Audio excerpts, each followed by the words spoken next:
굿모닝 프레지던트. 네. 안녕하세요. 안녕하십니까. 아유, KFC 오랜만입니다. 네. 뭐 지난주에 빠진 거 한 번 갖고 또 아, 그렇습니까? 소문에는 저기 왜요? 백신 맞고 좀.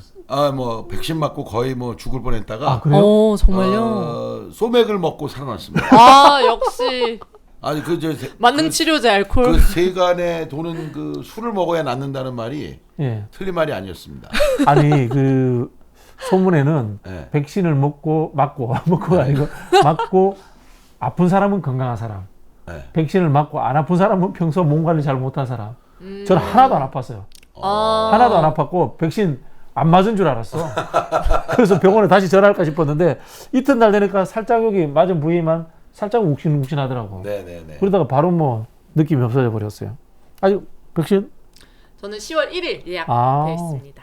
나이가 있으니까요. 네. 나이 들면. 그러니까 지금 맞았다는 사람은 뭐 자녀 백신 아니면 다 늙은이라는 얘기입니다.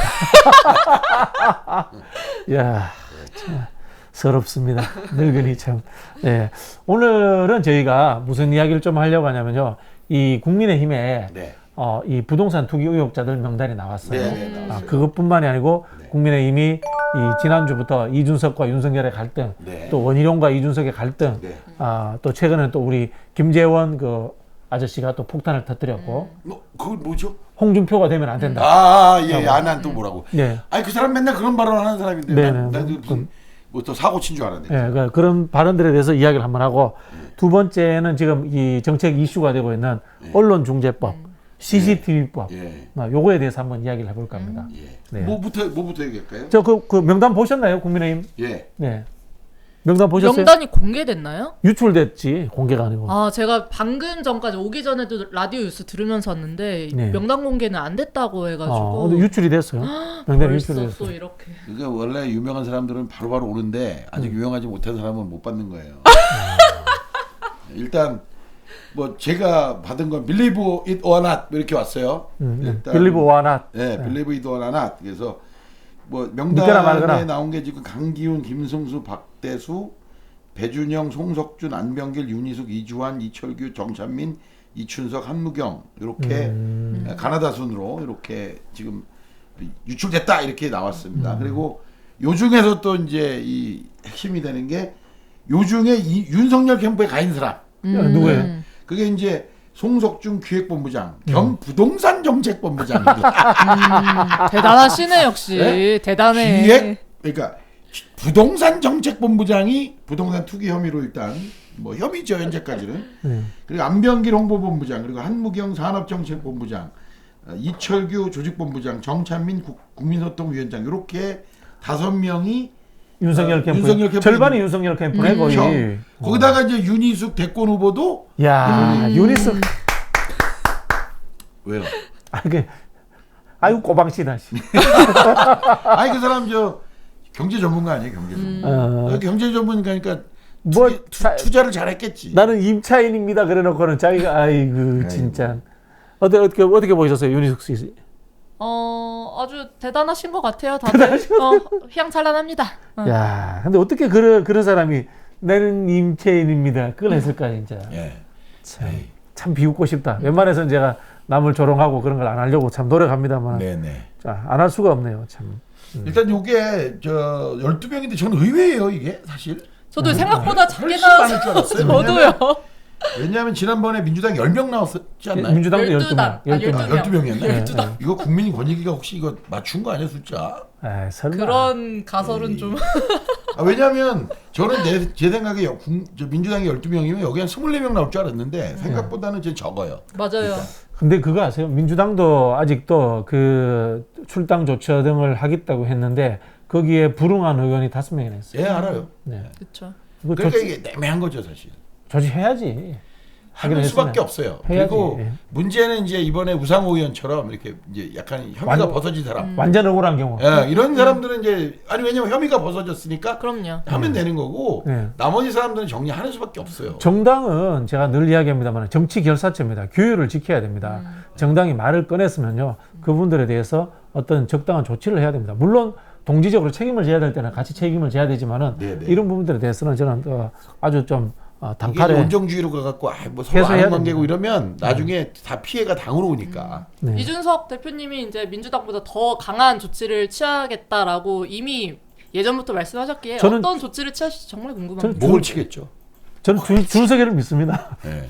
이준석을 목을 믿습니다. 목을 치겠죠. 목을 치겠. 아니 진짜로 이렇게 우리가 흔히 말하는 옷을 벗긴다, 목을 친다가 아니라 네. 진짜 목을 치겠죠. 그래서 지금 이준석이 본인도 리더십 위기에 처했기 때문에 아마 저는 일벌백계를 하지 않을까 뭐 그런 기대를 해봅니다. 그 이준석 이 일벌백계 이야기 나왔으니까 이준석이 좀 위기가 있었지 않습니까? 그렇죠, 그렇죠. 지금 그 국민의힘의 이 경선 준비위원장이 서병수에서 정홍원 전 국무총리로 전 국무총리. 네네. 바뀌었습니다. 근데 그 양반 아직도 나이가 그럼 많으실 텐데 그런 걸 하실라네. 이준석 대표가 부탁을 했겠죠. 그 양반 나이 꽤 많을 텐데. 나이가 얼마나 아니, 되는 거지만 대단하신 분이에요. 국민의힘에서는 나이 많으신 원로분들 좋아하시더라고요. 그렇죠. 이거는 이제 제가 조언을 했습니다. 아, 이준석 그래요? 대표한테 제가 방송에 어. 나가서 그 이야기를 수없이 했습니다. 이 대표님, 그냥 현역 의원이라든가 다음 호에 어떤 특정 지역에 출마하려고 하는 이해관계자들 말고 그냥 그 현역 의원이 아닌 원로들을 쓰시면 좋겠습니다. 그리고 그분을 허수아비로 세워놓고 뒤에서 조정하십시오. 제가 그 말씀을 늘 했습니다. 그러니까 결국은 허수아비다 이런 뜻인가요? 근데 정원홍 그 전 총리 같은 경우는 그 정도 강단이 없는 사람도 아닐 텐데요. 기본적으로 좀 있을 텐데. 이거 사실은 민주당도 마찬가지고 네네. 국민의힘도 마찬가지입니다. 이 경선관리위원장의 진짜 경선관리위원장은 그냥 당 대표입니다. 그죠? 당 대표 최고위원이고 이분들은 형식적 절차들을 진행하는 사람들이에요.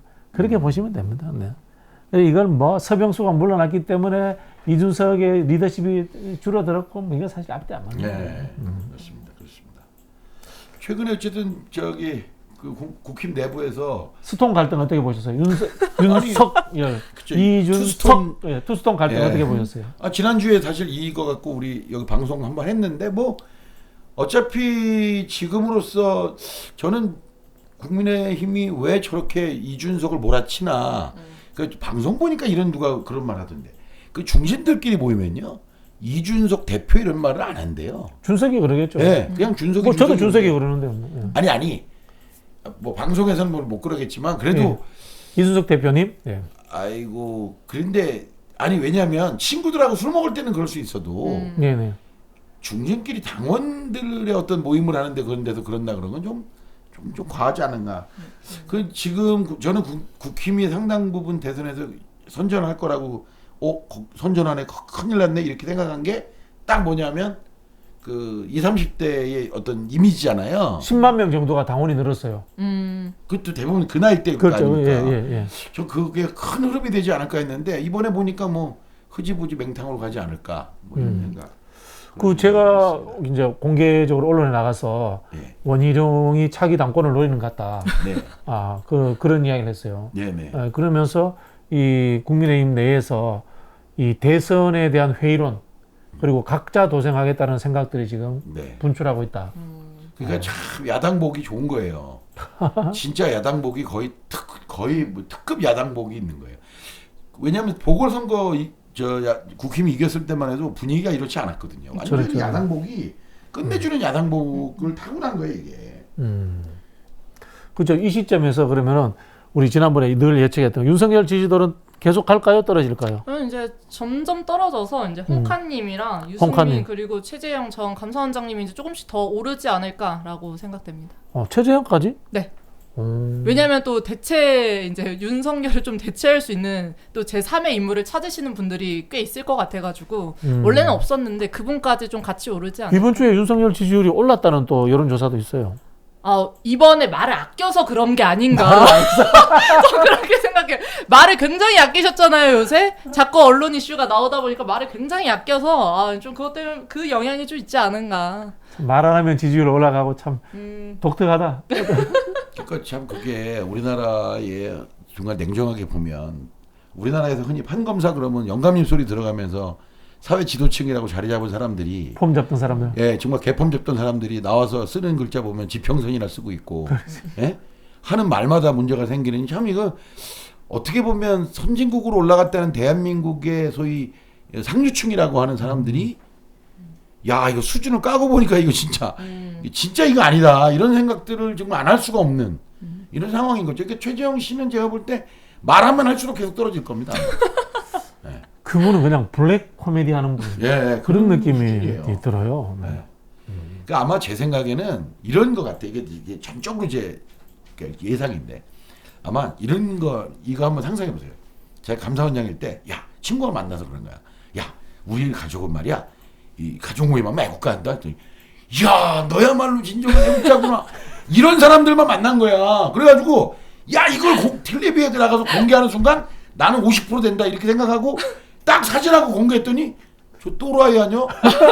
근데 이렇게 된 거야. 내가 볼 때 이 사람이 감사원장 또는 판사를 하면서 살아오면서 느낀 게 다 그런 거라는 거예요. 그러니까 그런 사람들 속에서. 그렇지. 그런 사람들 속에서 그런 거야. 야, 그런 사람들이 대한민국의 상류층일 수도 있다는 겁니다. 우리는 배드민턴 칠 때 애국가하고 친다? 근데 이러니까 야 이게 저런 애국자가 있어? 근데 나와서 그걸 딱 보여주니까 또라이. 계속 이게 반복될 거다. 제가 볼 때는 정말로 이 세상 물정 모르고 정말 또랑 한번 쳐보지 않은 사람들이 그런 식의 말도 안 되는 그 소위 전체주의적 애국주의 뭐 진짜 골 때리는 거잖아요. 골 때리는 사람들이죠. 네. 근데 그 사람이 저렇게 자신 있게 나온 건 뭐냐? 야 내가 이동안 말 안 해서 그렇지 이 사진을 보여주면 난 50%될 거야.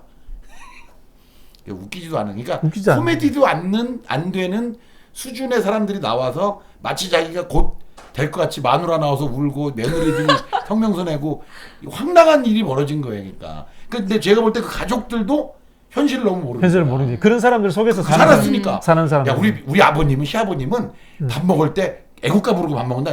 아이고 너네는 애국자 가족이구나. 밥 먹을 때 직각을 하진 않아요.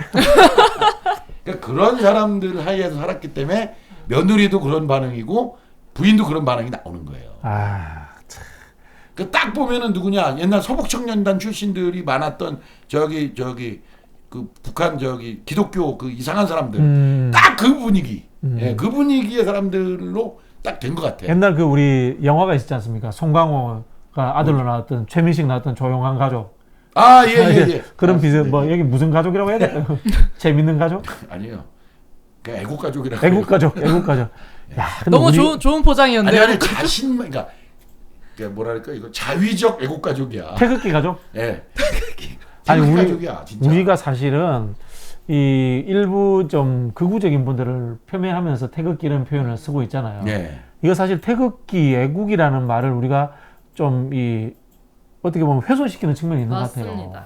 뭐 근데 그거는 우리도 그런 면이 없지 않아 있습니다. 저분들이 그러니까 애국이라는 게 두 가지잖아요. 저는 제가 보는 그러니까 저분들이 말하는 애국은 강요적 애국이야. 너 나라 사랑해 안 하면 죽어. 이게 이제 실제 말하면 지금까지 우리가 생각한 애국이라면 제가 생각하는 애국은 딱 하나예요.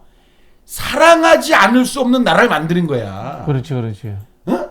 도대체 사랑하지 않을 수 없는 나라. 아 그러면은 우리가 네. 거기에서 이제 앞으로 태극기 뭐 애국 세력 이렇게 부르지 말고 네. 그분들에 대한 호칭을 우리가 만들어야 될 것 같아요. 뭐 뭐요? 수군 행전 세력, 아니 뭐 그런 거 다 또는 뭐 있는 말이잖아. 전체주의 세력이라든가 뭐 다른 걸로 붙여줘야지. 그런 생각 한번 안 해보셨어요? 태극기 세력. 그 사람 태극기야 이렇게 이야기하는 게 굉장히 태극기에 대한 미안함이 있어. 그러니까요. 구체적 사물인 태극기. 예, 맞습니다. 그건 네. 뭐 맞는 말씀인데 그분들 주장이 워낙에 그러니까 거의 이 맹목적 집단주의 구조잖아요. 그렇죠. 맹목적 집단주의. 그러니까 아니면 아직도 극우 파시스트 또는 예. 극우 체제 부정 세력. 그렇죠. 그러니까 이 사람들은 개인의 자유는 아무것도 안 중요하고 오로지 개인은 국가를 사랑하기 위해서 태어난 존재처럼 생각하면서 사회를 그렇게 바라보잖아요. 극우 체제 부정 세력 좋네. 체제부. 예. 국가보안법. 국가보안법으로 국가보안법 처벌해. 체제를 어. 부정하는 놈들. 예. 자유민주주의는 그렇게 하면 안 된다. 그렇죠. 예. 예. 그 사람들은 자유민주주의를 이야기하지만은 네. 알고 보면은 자유민주주의자들이 아닌 겁니다. 부정하는 거죠. 부정하는 예. 거죠. 예, 사고 자체가. 자유민주주의의 핵심은 뭐냐? 제가 다시 말씀드립니다. 사랑하지 않을 수 없는 나라를 만드는 것. 예. 누구나 야 정말 좋은 나라라 사랑 안 할 수가 없어. 최재형 후보는 거기에 어쨌든 지지 기반을 가지려고 하고 있는 거네요. 아니, 지금 말씀하신 그 세력에서 받고 싶어요. 그럼 자 앞으로 이 여론조사 우리가 뭐 여론조사 하는 프로는 아닙니다만은 네네. 이 지지율의 흐름 어떻게 할 것 같아요? 윤석열, 홍준표, 뭐 최재형. 저는 홍준표는 우상향, 최재형은 우하향이 뭐 곡선 이념 낮은 계속적으로 우하. 그다음에 윤석열은 가급 이게 각도가 좀 큰 우하향으로 갈 거다. 뚝 떨어진다. 그러니까 이 각도가 크게 쭉 빠질 거야. 왜냐하면 현재 너무 높아요. 저는 그래서 제가 10월 초에 홍준표, 윤석열 데드코러스 난다. 데드코러스 난다. 그렇죠. 다만 그 이게 정도로 봅니다. 국민 전체가 아닌 자기 지지층 내에서만. 지지층 이 내에서. 우리 저기 업무노 소장님한테 한번 여쭤봐야 돼요. 업무노 여쭤보고 소장. 내기 한번 해야 돼. 업무노 소장님하고. 업무노 소장 다 틀려요. 아시면서 왜 그러세요? 아유 소장님 죄송합니다. 수없이 많이 틀렸는데 뭘 그러세요? 아이. 업무노 소장님 저 호가 틀림 업무노 아니에요. 아이, 문어 다리 하나 떼서 먹어야 되겠네. 근데 문어는 저기 어차피 재생돼요 다리가. 네? 다리 문어는 재생되나요? 문어 다리 재생돼요. 오, 그거 몰랐네. 그거 모르셨어요? 네. 그 도롱뇽 꼬리 같네. 꼬리처럼 비슷해요. 예, 그런 부분이 있습니다. 하여튼 뭐 국민의힘이 내용이 심각한데요. 제가 요 정리를 하나 해드릴게요. 이게 어떨 수 없는 상황이 지금 처해 있는 게 뭐냐면은 이준석이 아웃되면요, 20, 30대 지지층들 그다음에 이준석이 상징하는 국민의힘 혁신이 없어집니다. 그래서 이준석 아웃 못 시켜요. 네. 윤석열이 당장 아웃시키면요, 반문재인 정선으로 모인 이 야당의 전선이 해체됩니다. 그래서 그렇죠. 윤석열 바로 집에 못 보내요. 자, 근데요, 윤석열이 지지도가 빠지는 것을 이걸 흔히하는 플랜 B로 해서 오세훈이나 유승민이 받아먹으려 하니까 중간에 홍준표가 받아먹어요. 그렇죠. 이게 또 이 상황이 예. 이 하는 말로 어쩔 수 없는 상황으로서 서로가 제가 예를 잘 드는데요. 한여름에 양떼들이 뭉쳐 있어. 네. 왜? 저놈이 밖에 나가서 다른 거 좋은 거 먹을까봐 그냥 딱 붙어 있는 거야. 더운데도. 짜증 내면서 더운데. 지금 이 생각이 딱 붙어 있는 상황이에요. 이게 뭐냐? 좋은 비유네. 예, 이게 망하는 길이에요. 망하는 길이에요. 네. 너 좋은 거 먹으러 가지 마. 여기 붙어 있어. 그렇죠. 여기 붙어 있어. 네. 먹으려면 같이 먹어. 그렇지. 예, 폭망할 수도 없고 누가 하나 뛰어 올라갈 수도 없고 이런 상황으로 저는 간다고 봅니다. 야, 그 양떼 비유 아주. 양떼입니다. 양떼. 야, 전 좋은 비유네. 옆에 붙어서 계속 욕하면서 붙어 있는 거야. 예, 그런 상황으로 가고 있기 때문에 우리가 좀 이 희망을 가지고 이 대선 본선에 임했으면 좋겠다. 네. 예, 그런 생각이 듭니다. 예. 자, 이 이야기 말씀드리고 그 다음에 이제 우리 현안 이슈 말씀 좀 드릴까 하는데 언론중재법이 지금 어떻게 되고 있죠? 언론중재법이 뭐 6개월 전부터 계속 문체위에서 이제 협의가 들어갔고 계속 수정을 진행하셨나 봐요. 그래서 결론적으로 좀 팩트를 보면은 이제 명백한 고의 그리고 허위 사실에 대한 언론사에 대해서 이제 최대 5배 정도까지 보상을 하게 하는 그런 법안입니다. 그 지금 여기에 대해서 야당이 반대하죠, 그죠? 네, 야당이 엄청 반대하고 있고요. 여당 일부에서도 불만이 있다고 하던데 네, 좀 모자란다고. 그쵸, 여당도. 근데 전체적으로 보면 여야를 떠나서 이 법만 보면은 저도 약간 좀 조금 더 보완이 필요하지 않나 이런 생각은 좀 하게 어떤 됩니다. 면에서? 왜냐면은 이 언론의 자유라는 게 규제가 생김으로써 어쨌든 위축되는 거는 어쩔 수 없는 일인 것 같아요. 그래가지고 조금 더 보완이 필요하지 않나. 근데 뭐 언론의 책임은 그러면 안 져도 되나요, 언론? 책임은 분명 져야 되지만 이제 네. 조금 더 보완이 필요한 거고 가장 걱정하셨던 게 뭐 그런 거잖아요. 이제 고위 뭐 정부, 정치 그리고 경제 권력을 이미 가지고 있는 사람들에 대해서는 어떻게 할 거냐라는 그런 게 많이 나오고 있는데 이것도 이미 한번 논의가 되어서 그분들은 이제 또 따로 빠졌죠. 네, 빠지는 걸로 됐다고 하더라고요. 네. 민주당 대권 주자들 사이에서도 좀 생각이 좀 차이가 있으시죠? 지금 현재는 박용진 의원만 약간 이거 위험하지 않냐. 그러니까 약간 무리 아니냐. 그러니까 일반적으로 형법으로 지금도 명예훼손으로 처벌이 되잖아요. 근데 일반적으로 형법상에서는 이제 이 문제를 이렇게 봅니다. 1번이 이제 과실. 그다음 중과실 그리고 고의 이렇게 봐요. 근데 그러니까 저도 약간 그런 우려가 있는 건데 이걸 뭐 다들 생각들이 다르셔서 저는 그냥 이렇게 생각해요. 과실, 중과실 같은 경우는 이건 언론, 그러니까 예를 들면 명예훼손에 따르는 일정의 뭐 배상 정도 현재하고 있는. 근데 지금 이 법원에서도 이 두 개에 대해서 과실, 중과실에 대해서는 크게 그렇게 배상을 안 해줍니다 보통. 네. 일반인적인 게 고의인데 저는 여기 한 단계를 더 넣어서 악의를 넣으면 어떻겠냐. 악의적인. 예, 그러니까 저는 고의 문제가 사실 이게 어디까지를 고의로 보고 어디가 중과실로 볼 거냐. 지금 언론중재법에 악의적인 표현이 들어갔잖아요. 그래서 아니 근데 형법에 기존 형법에 네, 기존 형법에 기존 모욕죄 보통 일반적으로 3개로 판단해 왔는데 이걸 넣는다고 해서 재판관들이 예를 들면 여기서부터 여기까지는 딱 악이고 여기부터 여기까지는 고이고 이거를 구분하는 게 현실적으로 쉽겠냐. 전 그런 우려 때문에 역으로 저는 꽤 괜찮은 건전한 언론들도 이거에 족쇄를 물리는 일도 있지 않을까 하는 그런 우려가 좀 있습니다. 저는. 뭐 두 분 이야기 들어봤는데 이 부분에서는 제가 사실은 가장 그 대한민국에서 민중적이고 진보적인 입장을 제가 견지하고 있다고 제가 자랑하는데요. 이게 생각을 해보면요. 우리가 정치권의 시각, 언론인에서 시각으로 보니까 우리가 이게 여기에 대해서 이것이 이 언론에 흔히 하는 이 정치권을 견제하는 것들, 고위층들을 견제하는 것들에 대해서 이 족쇄가 잡히면 어떻겠냐 이렇게 생각하는데요. 일반인들의 생각에서는요, 훨씬 더 다를 수 있습니다. 언론이 던진 사소한 돌멩이 하나에 겨울이 맞아 죽습니다. 제 대표적인 예를 들어볼게요. 탤런트 김영유 씨가 그 황토 화장품 사업을 했어요. 거기에 대해서 TV에서 방송을 한번 했어요. 네네네. 유해할 수 있다. 폭망했어요. 결론은 유해하지 않다라고 났어요. 회사 망했고 김영현 씨 암으로 돌아가셨습니다. 우리는 정치권이라든가 언론이라는 어떤 특권화된 시각으로 보면 이것이 이 정치에서의 언론의 활동의 자유를 가로막는다 이렇게 생각할 수 있는데 일반 시민들이 가지는 위험 요소라든가 이런 것들이 사실은 특수한 직업인 정치권들보다 훨씬 더 많아요. 그런 측면에서 과연 언론들이 거기에 대해서 조심하고 있는가? 전혀 그렇지 않다고 봐요.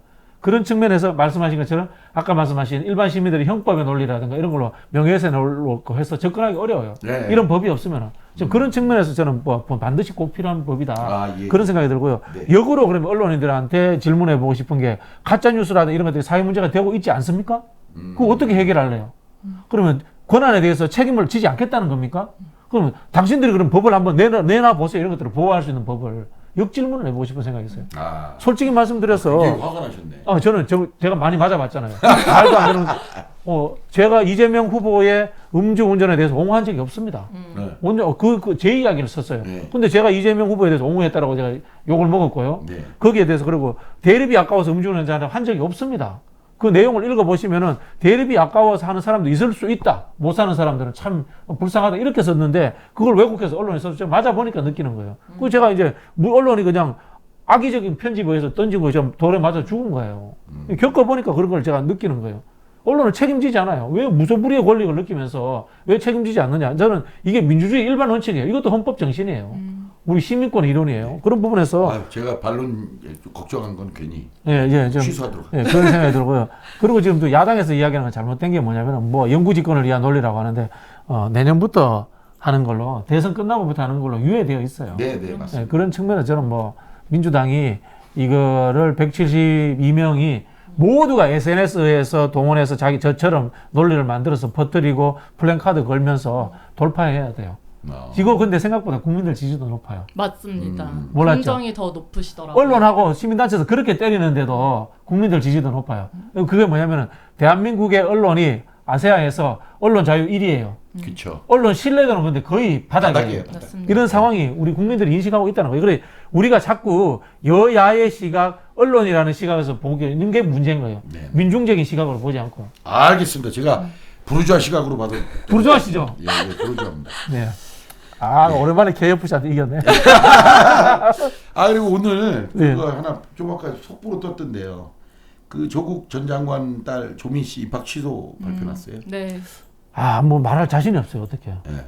근데 이게 저는 그 3심 결과가 나오기 전에 네. 하는 지금 그 부산대에서 먼저 판단하는 게 맞는지 좀 그러니까 이제 의문이 생깁니다. 의도는 이런 것 같아요. 논리는 그러니까 사실심은 끝났고 법리심만 남았기 때문에 네. 사실상 그러니까 사실에 관한 거는 이미 2심에서 끝났고 그것이 법리 적용이 맞나만 보잖아요. 사실이냐 아니냐를 보는 게 아니고 그러니까 그걸 갖고 한 것 같은데 저는 딱 이런 생각이 들더라고.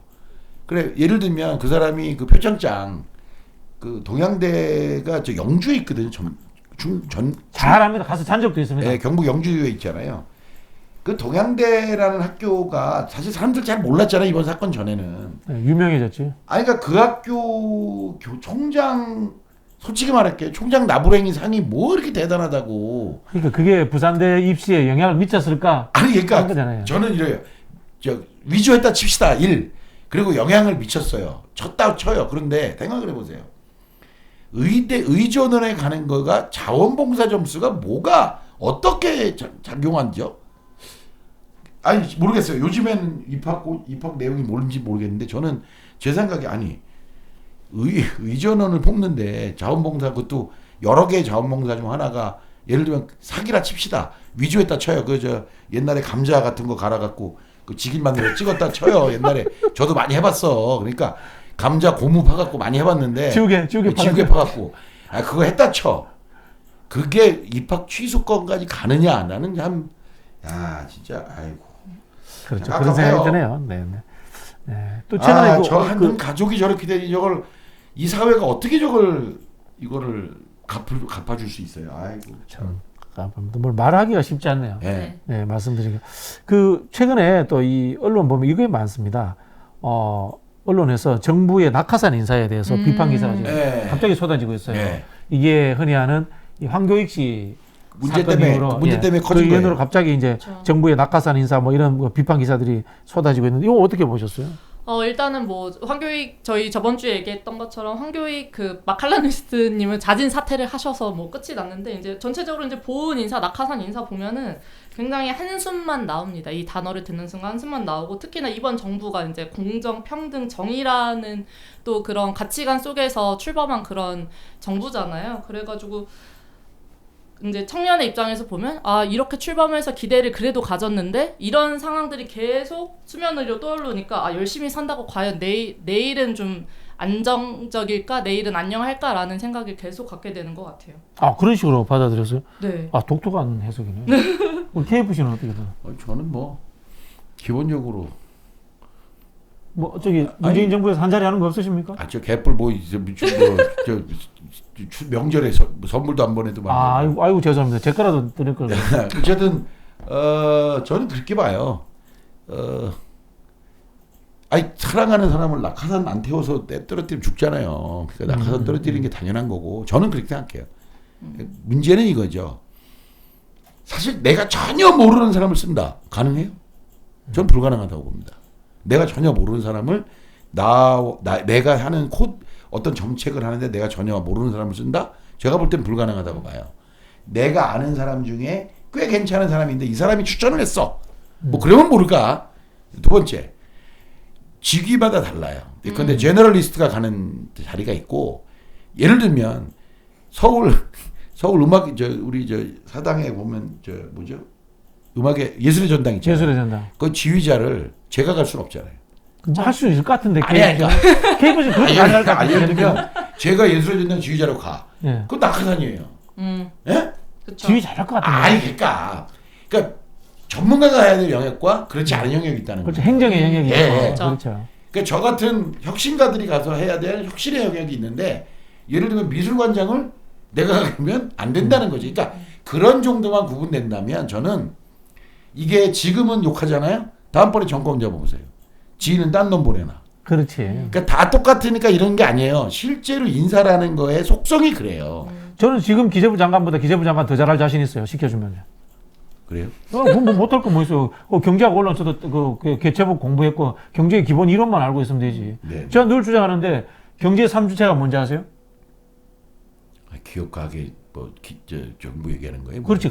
기업 가격 요거 알면 돼. 여기서 제가 원칙을 이야기할게요. 근데 그 두 개는 하나를 위해서 존재해야 돼. 네. 기업과 정부는 가게를 위해서 존재해야 돼. 이게 경제의 기본 원칙이라고 생각하면 돼요. 근데 홍남기 그거 모를 거예요. 그리고 제가 홍남기보다 나은 거예요. 예, 알겠습니다. 근데 저도 충분히 동의하고 이제 정권을 잡는 리더가 어쨌든 자기의 사람들을 하는 건 저도 인정하고 괜찮다고도 봐요. 근데 이제 최소한 결격 사유가 없는 그 해당 분야에 그래도 일을 하실 수 있는 분이라면은 저는 뭐 어느 정도 검증을 통해서 자신의 사람들을 배치하는 거에 대해서는 뭐 괜찮다라고 봅니다. 그러니까 사실 이게 잘못 논리가 되면은 그냥 관료들만 평생 해먹어라 이 소리예요. 그럼요. 그거 안 하면요 다 관료들이 가요. 100%. 관료들만 평생 해먹어라 이 소리고. 네. 제가 지방자치국장 할 때 네네네. 민원이 많이 들어왔던 그 중에 하나가 지방정부에서 네. 예술 관련 축제라든가 무슨 행사들이 많잖아요. 네네네. 거기에서 지방의회와의 갈등이 많아요. 네. 그게 뭔가면은 예술이라든가 문화 영역에 있는 분들이 행정 절차를 몰라가지고 그쵸. 좀 이제 맞습니다. 갈등이 어려워하세요. 생기는 경우가 네, 많은데 많아요. 그거 보면서 제가 느낀 게 저는 아니고 우리 KFC처럼 예술 요만큼 알고 행정 경영 많이 아는 분이 사실은 그런 분을 잘하는 더 잘할 수 있다. 맞아요. 이렇게 느꼈어요. 이게 뭐냐면은 우리가 하는 대다수의 일들이 99%가 제너럴한 일들이고 네. 스페셜한 영역에 있어서는 기능적인 영역에서 중요하지 네. 대부분의 일들은 제너럴한 일들이에요. 네. 예, 그렇게 판단한다면은 사실은 제가 뭐 LH 사장 못할 이유 없어요. 아니, 뭐 훨씬 잘할 수 있어요. 심지어 이거예요. 미국에서 지방 검사장을 뽑잖아요. 예. 근데 물론 자격 조건이 있겠지만 일반인이 되는 경우 주도 있거든요. 당연하죠. 그 왜냐? 그걸 어떻게 저런 사람 뽑냐? 아니 뭐 검사장이 기소하는 게 아니잖아요. 그렇죠. 검사들이 이런 기조와 원칙을 가지고 일할 수 있게끔 관리 감독하는 거지. 내가 기소장을 쓰는 게 아니란 말이에요. 아니 사실 우리 문재인 정부의 인사 실패 제가 정확하게 두 개 드릴게요. 검찰총장, 감사원장 예. 잘못했잖아요. 네. 맞습니다. 감사원장을 왜 꼭 판사 출신 해야 돼요? 법조인 해야 돼? 선관위원장을 왜 법조인 해야 돼요? 헌법재판소를 왜 법조인 해야 돼요? 외국에 그렇게 하지 않습니다. 보편적 교양과 상식을 지닌 사람이 하는 거지 법률적 전문성이라는 게 크게 중요하지 않아요. 그럼요. 관행 타파가 좀 필요한 것 같습니다. 네. 관행이 아니에요. 이거는 기득권이에요. 네. 특수화된 기득권 타파. 기득권이야. 맞습니다. 특수화된 기득권이에요. 맞습니다. 그래서 낙하산은 낙하산 태워서 보내죠. 그냥 태워서 보내야 떨어뜨리면 죽죠 사람이. 네, 그렇죠. 좋은 사랑하는 사람은 낙하산을 태워버립시다. 특수부대 정도 돼야지 낙하산 타는 거예요. 그럼요. 아무나 못하지. 낙하산 아무나 타는 게 아니에요. 이제 코드 인사 필요한 거죠. 예. 그래서 다음 정부에는 기필코 엽관제를 30% 이상 하자.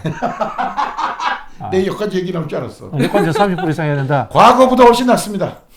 그리고 제가 문재인 정부 때 제가 이제 어쨌든 정부에 들어가 있었지 않습니까? 엽관제로 들어간 몇 안 된 국장이에요. 네. 실제로 국장한 사람이 별로 없어요. 네. 대부분 무슨 전문위원, 보좌관 이런 식으로 갔는데 저는 이제 국장으로 가서 실제 집행부서에 일을 했거든요. 그렇게 해야지 바뀝니다. 그래야 배워요. 네. 실제로 그렇게 해야 배우고. 아니, 배울 건 없었어요. 제가 제일 잘했어요. 들어가는 순간부터 제일 잘하더라고 일단. 거기 있는 공무원들. 예. 예. 들어가십니다. 우리도 잘합니다. 예. 이제 끝내야 될 것 같습니다. 오늘 뭔가 화가 많으신 네. 것 같은데. 아니, 유목화들 관료개혁 해야 됩니다. 관료개혁 해야 됩니다, 진짜. 네, 해야죠. 관료들의 이 폐쇄적 기득권 때문에 우리가 마지막 선진국으로 넘어가는 하나의 방점을 찍지 못하고 네, 있습니다. 맞습니다. 그런 측면에서 다음 정부에는 우리 KFC를 제가 만약에 대통령이 된다면은 비서실장으로 쓰고 싶은데. 그러면 절대 될 일이 없겠군요. 감사합니다. 선물이나 보내세요, 선물. 알겠습니다. 대통령 되고 나서 선물도 한 번 안 보내냐. 가슴이 아프다. 선물 많이 보낼수록 좋은 정부입니다. 그럼요. 훌륭한 예. 정부입니다. 예, 재난지원금 100% 주는 게 좋은 정부입니다. 그럼요. 자, 그런 우리 합의를 하면서 마지막 인사를 드리겠습니다. 안녕. 안녕.